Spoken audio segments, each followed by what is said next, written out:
Nag-uumpisa pa lang tayo! Hoy!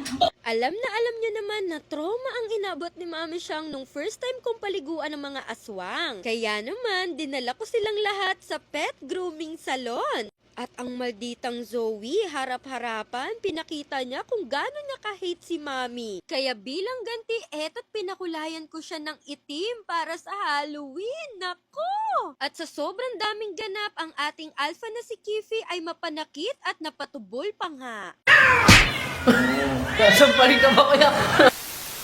Isa talaga sa weakness ni Mami Siyang ang pagpapaligo dito sa mga aswang at dahil nga dumadami na sila, kailangan na nating mag-call a friend. Kailangan na natin ng mga expert, ng mga professional, kaya kailangan na natin sila dalhin sa isang pet salon. But anyways, kasama din pala natin si malditang Zoe at ang kasama nating aswang dito, hindi isa, hindi dalawa, hindi tatlo, hindi apat, hindi lima, kundi 10 aswang. Yes, napakadami po talaga nila. Dito nga pala tayo magpapagroom sa Vermilion Tail. Located po sila sa upper ground floor, Ayala Mall Circuit, Makati. B, pagpasok pa lang namin, wala nang patumpik-tumpik, inumpisahan na agad nila si Wee. Mami Siyang, napakalayo nyo dyan, ba't dyan kayo nagpag-groom? I have reasons kung bakit dito ko sinadilala kahit medyo malayo-layo. Number 1 is napanood ko, dito po nagpapag-groom ng cats ang Clisora Pets. Nakita ko din na yung mga shampoo na ginagamit nila is from Singapore pa. Yes, hindi siya Birubi. At ang mga groomer nila,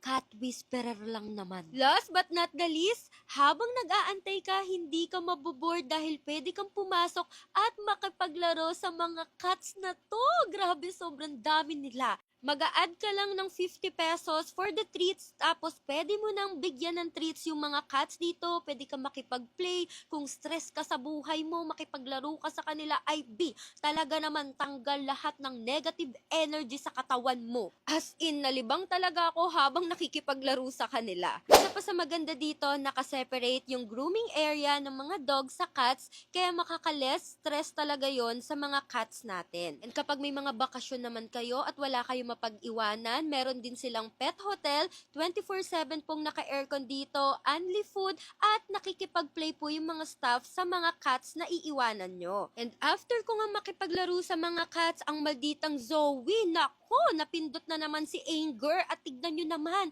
bakit kay kuyang groomer nagpapakis, nagpapalambing, hindi nagagalit, pero sa sariling nanay, galit na galit. 'Di ba? Grabe ka, maldita, ang sakit mo na, Zoe, ang hirap mo nang ipagtanggol. At hindi naman papayag si Mami Siyang, kaya bilang ganti ay pinakulayan ko siya ng itim, sakto para sa Halloween. O diba? Para siyang gusgusing bata, kulang na lang lata, tepeng, barya. Charot! Yung ginagawa po kay Zoe ngayon ay yung tinatawag na detox, which is napakaganda po niyan sa ating mga fur babies. Habang dinidetox nga si malditang Zoe, ang mga aswang, inupisahan na din paliguan. At dahil nga cat whisperer sila kuya, kita nyo naman kung gaano sila kakalma. And now, I realize na malaking factor talaga kapag yung mga groomer natin is marunong sa cats, as in yung expert talaga sa mga cats. Kasi sabi nga ng owner, yung mga groomer dito, kanya-kanya sila ng technique, strategy, kung paano nila papakalmahin yung mga cats. Pero mukhang hindi gumana ang magic nila kuya sa ating alpha na si Kifi. Samparin ka ba kaya? Alam, makulit ka.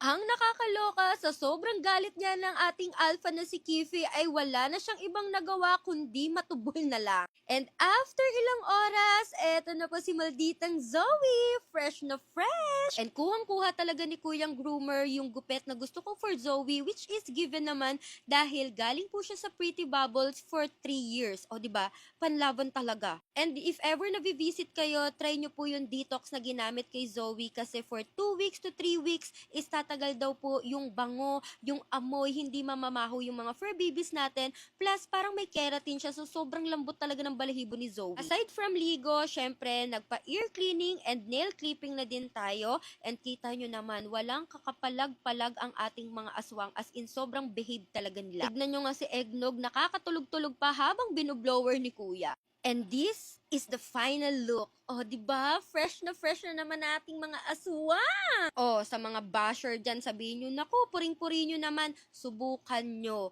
I-try nyo isang beses, malalaman nyong talagang 10 out of 10 ang services ng Vermilion Tails. First time kong ipag-groom ng sabay-sabay yung mga cats ko, pero grabe yung service nila. So again, thank you sa mga groomers. Yun lang, sana nag-enjoy kayo. Bye-bye!